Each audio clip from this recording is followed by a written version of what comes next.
A couple traveling through South Dakota on Sunday are thankful to the people who stopped to help them following a crash on Interstate 29 near T.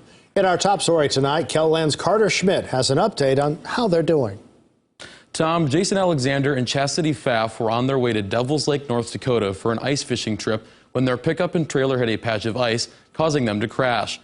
While thankful to be alive, they are also thankful for the Good Samaritans who stopped to help them.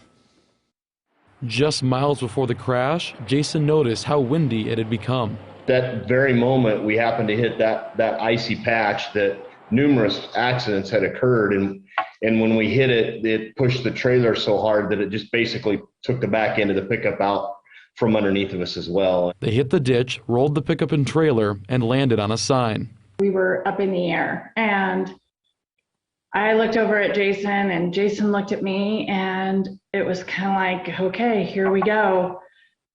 I remember thinking in my mind, this is it.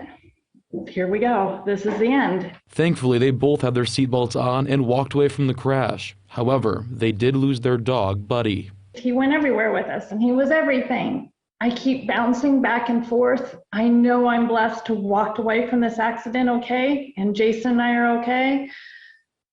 But it's still hard because he just was all heart. Moments after the crash, 3 boys visiting family in South Dakota for Christmas stopped to help and make sure they were okay. It just was one of those things that we needed to make sure that we did our part to ensure that everybody else's families were okay, especially because everybody's traveling for the holidays. You don't know how many people were in the vehicle at any time. It takes 5 minutes to stop on the side of the road just to call 911 and make sure that people are okay. It doesn't cost anything to help somebody. The Risers grew up in South Dakota until they moved to New Mexico in 2014. They lost their mother last year in a car crash. They were so selfless in their actions, and then when we started finding out more about their story, just truly good people and good young men. Kevin Willis and Jody Kozel were in town to see the Falls Park lights. They ran into Jason and Chastity at a hotel after the crash and helped them get food and a rental car. My father as well was killed in a car accident several years ago. But there's a saying that's out there I learned a long time ago. It says, there are 2 ways to spread the light, be the candle or the mirror that reflects it.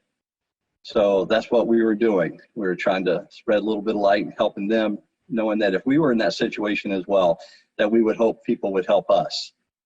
Jason and Chastity are back home in BEATRICE, Nebraska, and are doing well. They also wanted to thank the first responders, hotel staff, and the person who rushed their dog to the vet after the crash.